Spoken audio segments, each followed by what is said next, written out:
right alongside the construction of the Riverwalk. Since then, La Vita up here has become home to many shops, galleries, boutiques, and restaurants up here during the day, as well as the Arneson River Theatre around this one turn right here.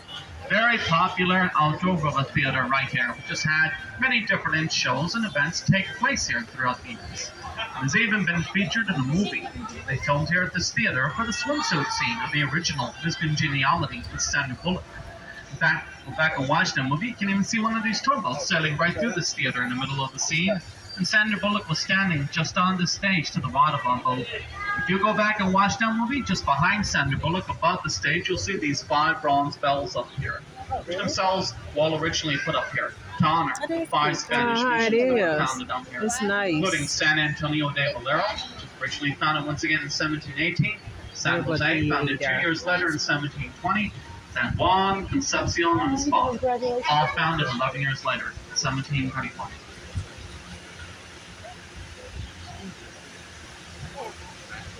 Now, just past the Arneson River Theatre, coming up to the vaudeville boat, we're going to sail by a sculpture up here which depicts an old cattle driver that used to come through town in the mid-1800s, back when San Antonio was a big cattle and ranching town, before the arrival of the railroad in 1877.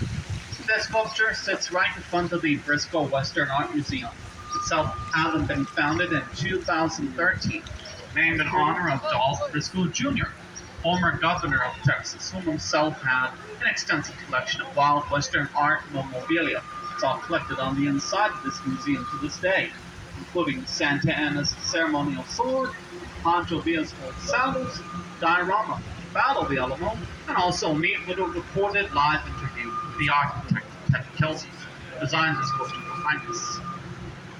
Like we're just past the Briscoe Western Art Museum, we're going to go ahead and sail underneath Preston Street Bridge right here.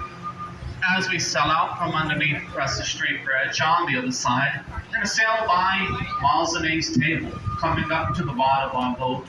This diamond-shaped iron sculpture over here that was placed here in 1991 to honor the 300th anniversary of that first Catholic Mass that occurred along this river.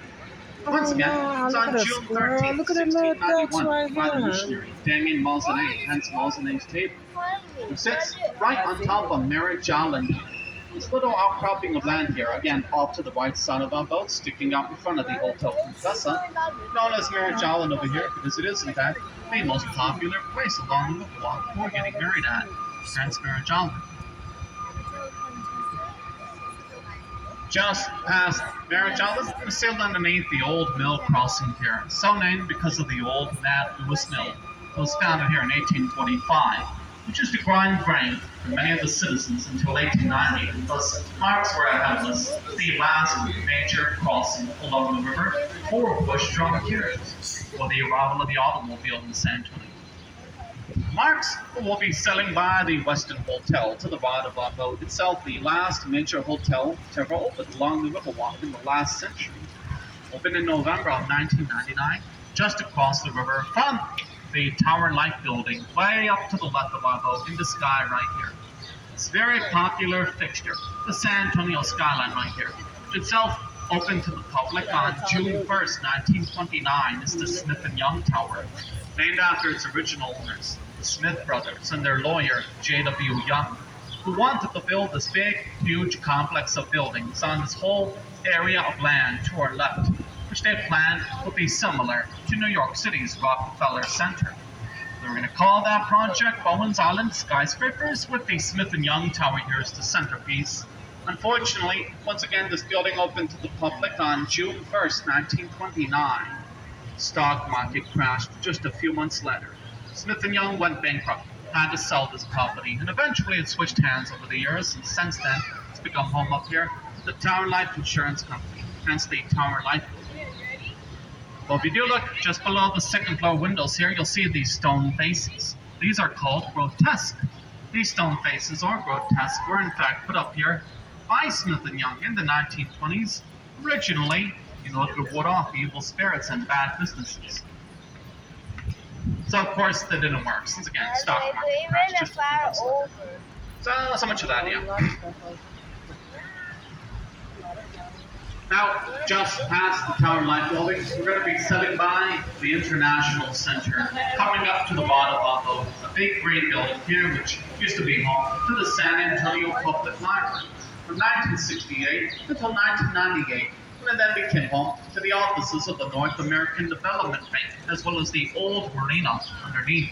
One of two marinas where my company in the city boats their needs, which has the Bexar County Courthouse just past it up ahead of us. It's a big red building here that was founded over a century ago in 1896, and thus is considered the oldest continuously operating courthouse in all of Texas. It's going to mark where we'll be exiting but gate 4 right here, which just as we approach this archway in front of our boat, you look to the side of the boat over here, you'll see these metal walls. These mark where there is a drawbridge in the water that comes up along with the rest of this flood channel off here. During heavy rains and major flooding, so as to make sure the water levels behind us within the main worship area of the Riverwalk remain the same at all times. As we enter